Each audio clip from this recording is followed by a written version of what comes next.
পাঁচটা টিপস দিব আপনাদের মনোযোগ বাড়ানোর জন্য। পাঁচটা। কয়টা? নামাজে মনোযোগায়ন কিভাবে করবেন, পাঁচটা টিপস খেয়াল করে রাখেন কিভাবে নামাজের মনোযোগ বৃদ্ধি করবেন। টিপস নাম্বার 1, সল্লু সলাতান মুআদ্দিয়া, বিদায় নামাজ পড়বেন। মনে করবেন হতে পারে আজকের এই নামাজটাই আমার জীবনের শেষ নামাজ। তাহলে প্রতিটা নামাজের সময় আমরা এই কথাটা ভাবি না কেন যে হতে পারে এই নামাজটাই আমার জীবনের শেষ নামাজ, হতে পারে আজকের এই সেজদাটা আমার জীবনের শেষ সেজদা। চিল্লায় বলেন ঠিক কিনা? বিশ্বনবী শিখায় দিলেন মনোযোগায়নের প্রথম পদ্ধতি।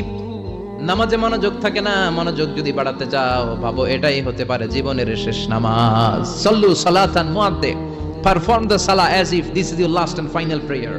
এমন ভাবে নামাজ পড়ো মনে করো এটাই হতে পারে জীবনের শেষ নামাজ।